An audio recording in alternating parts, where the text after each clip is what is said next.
Isang magandang araw mga kaibigan! Narito na naman po si Shenshen TV na magbabahagi sa inyo tungkol sa kwento ng pag-ibig. Pero kung bago ka pa lamang sa aking YouTube channel, paki-like lang po ng ating video, paki-click na rin ang subscribe button at ganon din ang bell icon para lagi kayong updated sa mga paparating ko pang mga uploads. Dumiretso siya sa kusina kasama si Aling Ason para tumulong sa pagluluto. Wala siyang naging problema sa pagtatrabaho sa kusina. It was a lady forte. Pinaturuan siya ng kanyang mama para mahasa ang kanyang cookies power. Bihasa rin siya sa pakikihalubilo o pag-entertain ng mga bisita. Hindi kasi mapapayagan ng kanyang mama na nababagot ang sinumang bisita sa kanilang tahanan. Kaya pinaturuan siya nitong kumanta. Ganon din ang pagsayaw. Pinag-aral din siya nito na tumugtog ng piano at violin. Tumutugtog siya ng violin nang salubungin nila ang mga kalalakihang dumating na may bitbit, nakaing na suha. Ang balita ko, malaki raw ang naitulong ng aking ekonomista sa kusina kanina. Puri ni Marco sa kanya. At pinahanga mo pa ang aking mga tauhan with the number. Pakiramdam niya ay dumoble ang laki ng kanyang tenga dahil sa kaligayahan. Ngumiti siya at yumuko upang bahagyang itago ang nagniningning niyang mga mata, pati na ang kanyang Dumbo ears. I'm just glad to be of service. You are true lady, my princess. Siguro ay proud na proud ang mama mo sa kinalabasan mo. Ngiti lamang ang naitugon niya rito dahil batid niyang hindi matutuwa ang mama niya. Marami siyang pansariling desisyon na hindi nagustuhan ito. Tulad na lamang ng kursong kanyang kinuha, Mass Communication. Ang kursong napupusuan nito para sa kanya. Para daw mas lalo pang mahasa ang kanyang social skills, subalit mas pinili niya ang kursong economics. May bala kasi siya noong buhayin ng asyenda, kaya business related ang kinuha niya. Now, she realized that it was just a stupid dream. Hindi na niya magagawang muling ibalik ang dating sigla ng isang negosyong matagal nang patay. Perhaps her mother was right again. Have I told you that you are a very, very beautiful? Otomatikong napaawang ang kanyang mga labi sa nabatid. Ngunit kaagad niya iyong sinira bago muling bumagsak. Labi siyang nagulantang sa komentong walang pasintabing pinawala ni Marco. Naisa na niyang magbalik ng isang ismarteng pahayag dito, ngunit na blanko ang kanyang utak. She was too stunned and delighted to react. Kulang na lamang ay magsasayaw siya sa tuwa. Sa wakas ay napansin na rin siya ni Adonis. At sa pagkakataong iyon, ay wala si Butterscotch sa kanyang tabi. Would the lady in red oblige to have a little walk with her humble servant? Of course, she would oblige. Ikinawit niya ang kanyang kamay sa braso nito na naghihintay sa kanyang pagkapit. My pleasure, sir. She was walked in beauty like the night of cloudless clime and starry skin.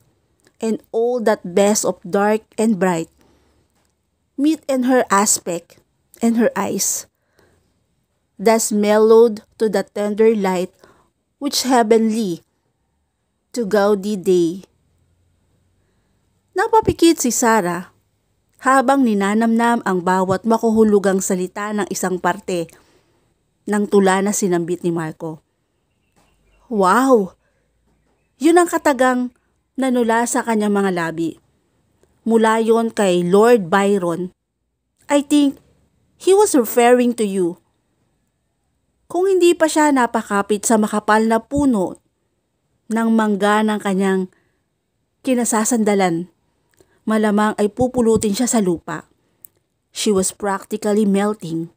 Lalo pa't nakatitig ito sa kanya na pakiramdam tuloy niya ay alam nito ang lahat ng kanyang itinatago. Maybe he read minds as a form of hobby. Hinaplos nito ang manggas ng kanyang red silk dress. Red is your color. You should wear it often. Red was the color of sexuality, aggression, dominance, energy, strength, and power. Kaya nga huli yon sa paboritong kulay ng mama niya. Naniniwala kasi ito na nararapat lamang na magpasakop ang babae sa lalaki. Binili niya ang kanyang suot na impulsively sa isang tiyangge upang isaksak lamang sa sulok ng kanyang cabinet. Hindi siya palalabasin ng mama niya sa kanyang silid kapag iyon ang suot niya. Noon lamang siya nagkaroon ng pagkakataong isuot ang mapunuksong pulang bestida. Hindi niya pinagsisisihan ang ginawa. Kakaibang sigla ang ibinigay sa kanya ng damit. You should also practice a little disorder. Dagdag pa nitong payo na kagyat ng nagpakunot ng kanyang noo. Ayon nga sa isang poet, a pity, I forgot his name, there is delight in disorder. Nakakatamad kapag lagi kang pulido at nakakainis kapag denumero palagi ang galaw mo. Bahagyang umarko ang kanyang kilay. Hindi na naman sasang-ayunan ng kanyang mama ang bagay na yon. I never knew na bukod sa pagiging hasindero, ay isa rin palang makata. Biro na lamang niya rito. She was in no mood for an argument. I was a literature graduate. Kiming sagot nito. Pagkatapos ay nag-aral ako ng agriculture. Ikaw? Literature? Gumuso siya at naisip na parang hindi yata yon magkatugma. Inaasahan kasi niya na agriculture ang kanyang kurso, pero hindi ang literature. Ang akala niya noon sa mga lalaking kumukuha ng literature, kung hindi lampa ay bakla. Inaamin naman niya na nagkamali talaga siya ng pananaw sa ideyang yon. Now you know that I have a soft side. Anito sabay ngiti. That sly grind, that infectious smile. Noon lamang niya napansing kawangis yun ng ngiti ni Mang Luis. Marami na rin akong alam tungkol sa'yo. Kinwentuhan ako kanina ni Aling Ason. Kilala ko pala ang itay mo. Siya yung laging pumipilit sa akin na uminom ng fresh cow milk. Malakas na napatawa si Marco na umeeko sa buong paligid. Pakiramdam niya ay kinikiliti nang mababang tinig nito ang kanyang puso. I saw you before. You were still a baby at 16. Dapat lang napainumin ka pa ng maraming gatas. Pangaasar pa nito sa kanya. Bakit hindi ka formal na ipinapakilala sa akin ni Mang Luis noon? Interesado niyang tanong. Naisipan niya kung makikilala lamang niya ito noon, marahil ito na ang naging first love niya at hindi ang kabayong si Butterscotch. 24 na ako nung 16 ka. Nagtatrabaho na ako noon sa Maynila at wala akong balak na aksayahin ang panahon ko para sa pakikipaglaro ng paper doll sa isang batang madalas pang mag-tantrums. Kaya di na ako nagpakilala para sa'yo. Hoy! Hindi na ako naglalaro noon ng paper doll, no? Depensa niya sa sarili. And I don't have a frequent tantrums. Yes, you did. Anitong ayaw talagang magpatalo sa kanya. Huwag ka na nga magkaila. Giit pa nito. Siya na rin ang sumuko. Siguro nga ay medyo mabagal talaga siya na nagdalaga. Masyado kasi siyang tinatratong parang baby ng kanyang papa. Gusto mo bang tumikim muli ng gatas ng baka? Umiling siya. Ang gusto ko, manibang mangga. Daig pa niya ang isang naglilihi dahil halos maglaway siya nang hilingin yun dito. Matagal-tagal na sila nitong naglalakad sa palibot ng manggahan nito. at natatakam siya sa mga nakalambiting mga mangga roon. Sige, take your pick. Sulsul naman sa kanya nito. Pinuntahan niya ang manggang ilang beses nilang binabalik-balikan. Yun ang gusto ko, turo niya na parang isang batang naglalambing. Napahiyaw siya nang bigla siya nitong buhatin upang siya mismo ang pumitas ng manggang kanyang napili. Ang akala kasi niya, ito ang aabot niyon para sa kanya. Pinitas na niya ang pinagdidiskitahang mangga. At sa kanyang amusement ay hindi na siya nito inilapag sa kinatatayuan niya. Tuluyan na siya nitong ipinangko. At dinala sa isang makapal na sanga na halos humalik na sa lupa. Pinaupo siya nito roon. Ni hindi man lang ito pinagpawisan sa pagbuhat sa kanya. Ito'y sanay itong magbuhat ng mabibigat. Pinagpraktisan pa raw nito ang mga kaing ng suha. Dumukot ito sa bulsa ng pantalon at inilabas mula roon ang Swiss knife nito. Mabilis nitong binalatan at hiniwa ang mangga. Pagkatapos ay kinuha nito ang suhang inilapag nito sa isang tabi habang sila ay namamahinga. At yun naman ang binabalatan nito. Napatitig siya sa abala nitong kamay. His hands were simultaneously taut and graceful. She once read that a man who worked with his hand was a man of character. Napagtanto niyang ganon si Marco. Hindi nito alintana kung marumihan man at mapagod ang mga kamay nito. Basta ba marangal at may dignidad ang trabaho nito. Mahaba at matipuno ang mga daliri nito na bahagyang nakaumbo ang ilang ugat nito sa kamay. Wala ni isang singsing sa 10 daliri nito. Tila naman nag-somersault ang puso niya. He was a free man. Isa pa'y ni minsan ay wala siyang nakitang babaeng inuwi nito sa asyenda.